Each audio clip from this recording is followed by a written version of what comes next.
In the heart of a bustling metropolis, under the glow of neon lights and the hum of urban life, a young woman named Solaya Tanaka blended seamlessly into the crowd, an unassuming lunch lady at a prestigious culinary academy. She embodied dedication and resilience. For years, she had clocked in on time, her hands working tirelessly to serve meals to students who often took for granted the magic they experienced within the kitchen walls.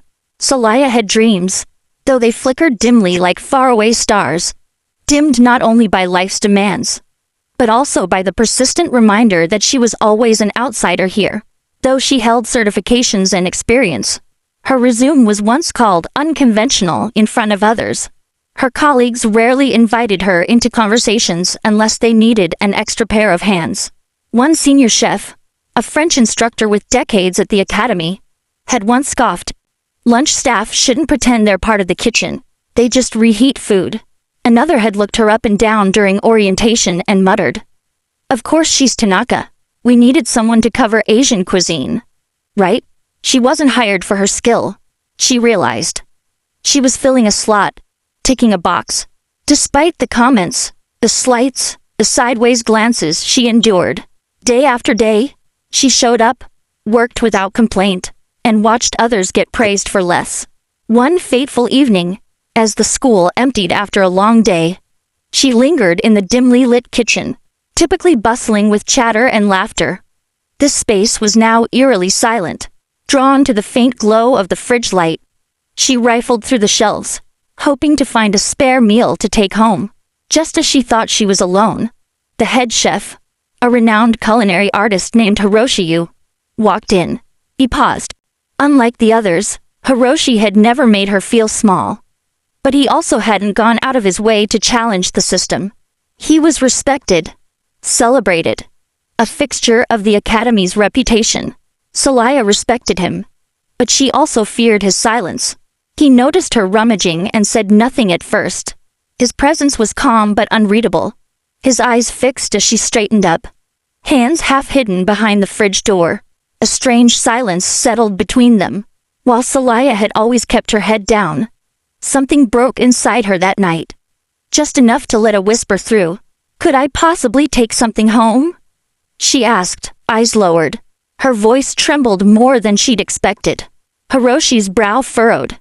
There was no judgment in his face, only confusion, maybe concern. He looked at her longer than usual, then walked to the fridge, selected a container and handed it to her. It was filled with fine dishes from a faculty tasting. A lacquered slice of duck breast, pickled root vegetables cut like art, a jasmine rice cake topped with shaved truffle. Solaya knew this meal would never have been offered to her if anyone else had been around. She murmured her thanks, clutching the container like it might shatter. Without meeting his eyes, she turned and hurried out into the night. Her footsteps, usually silent, echoed this time. Hiroshi stood there, the cold air from the fridge still blowing. He had seen her every day and yet realized he hadn't really seen her at all. Something about her tone, her hunched shoulders, her desperation. It lingered. He shut the fridge door but couldn't shut out the question now rising in his chest. How long had she been hiding her hunger behind that quiet smile? The next morning, the academy bustled as usual. Polished floors, students in pressed uniforms, and instructors barking orders in kitchens that smelled of ambition and butter.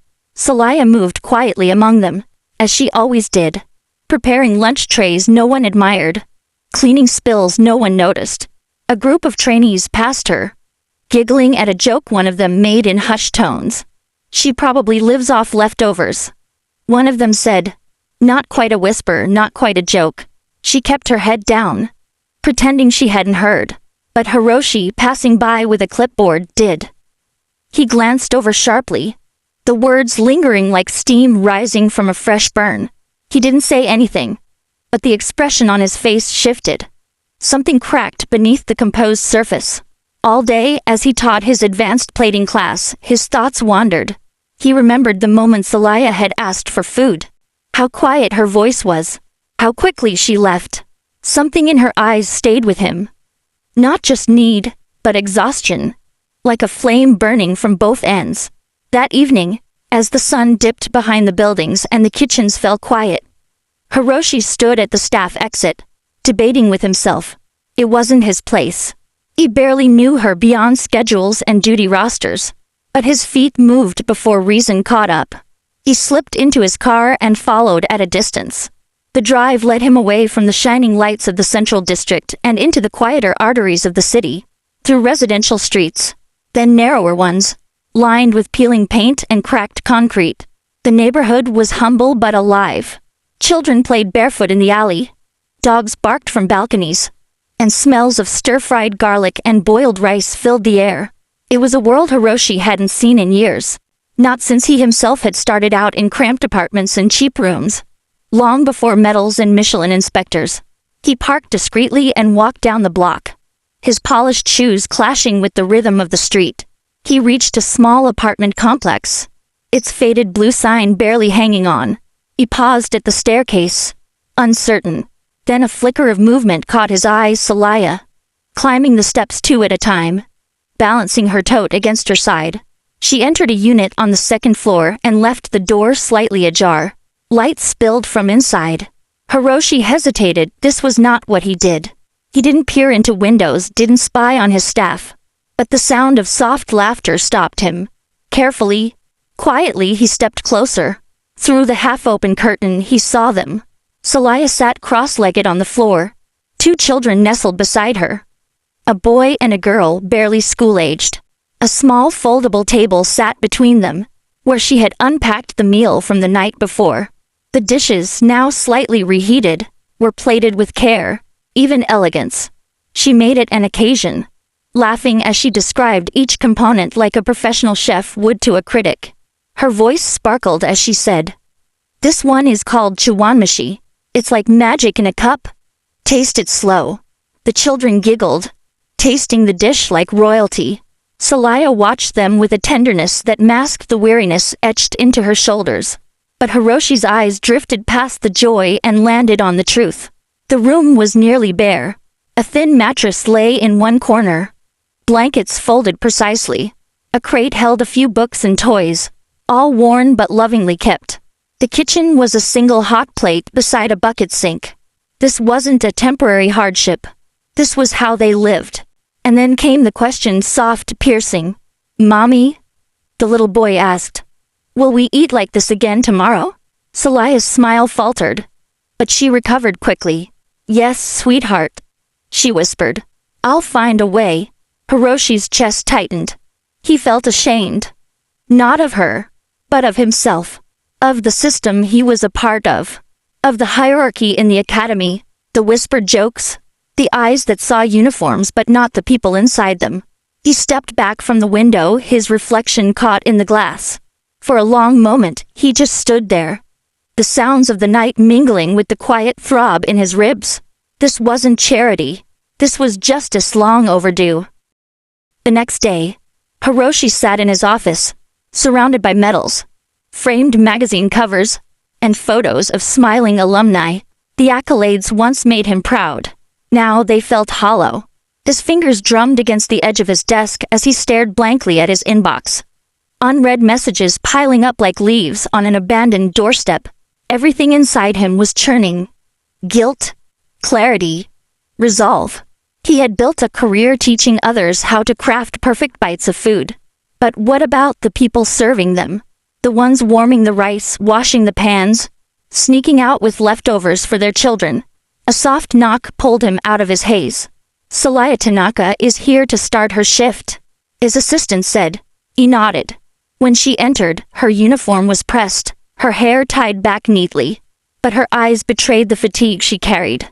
Not just from lack of sleep, but from years of trying to be invisible enough to survive, yet reliable enough to stay employed. "Chef?" she asked, standing by the door uncertain. "Please sit," he gestured. She obeyed, her movements tentative. She clasped her hands in her lap, defensive by habit. "I saw you last night," Hiroshi said quietly. She froze. "Excuse me?" "I followed you home." Color drained from her face. "I saw your apartment, your children." Her jaw clenched. "That was a violation."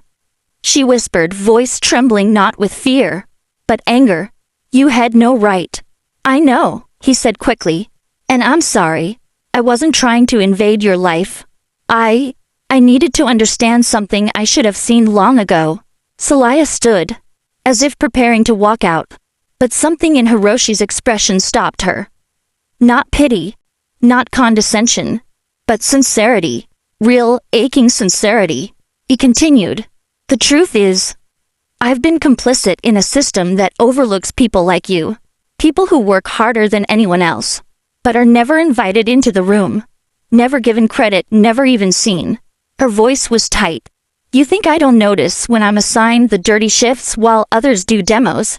You think I didn't hear Chef Raymond say I was lucky to be here at all?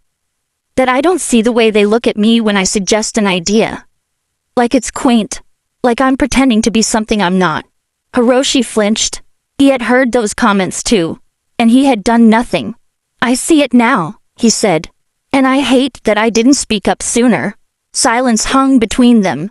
Then, gently, he reached into his desk and pulled out a folder. Inside were draft plans, bold ones. A mentorship program for support staff, skill-building workshops, a committee on equity and inclusion, childcare vouchers, meal benefits. I don't want to patch a problem, he said. I want to rebuild the foundation. With you. I need your help to make this real. And right. Solaya stared at the folder, disbelief and wariness flickering in her eyes. She didn't reach for it. Not yet. Why me? She asked softly. Because you know the truth they never teach in these halls, he answered. You've lived it. You've held this place up while they looked right through you. And because you deserve a seat at the table, not just to be fed scraps. Her throat worked around the knot of emotion rising. And if I say no, then I'll still do it, he said. But I hope you won't. Because your voice deserves to lead this change. For a long time she said nothing. Then slowly she reached forward. Her fingers hovered over the folder, shaking slightly, before she took it. As if accepting it meant accepting a future she never dared imagine. Tears shimmered at the corners of her eyes. She blinked them back. This isn't charity, he said softly. This is overdue recognition. Solaya met his gaze. For the first time in years, she felt not lesser, not forgotten, not tokenized, just seen. She rose to her feet, folder clutched to her chest, spine straighter than before. I'll help, she said. But it has to be real. It will be, Hiroshi promised. Starting now. The following weeks brought quiet ripples through the halls of the Culinary Academy. At first barely noticeable, then unmistakable. New faces began appearing in staff meetings, and for the first time, the lunch team was invited to share ideas during pre-service briefings.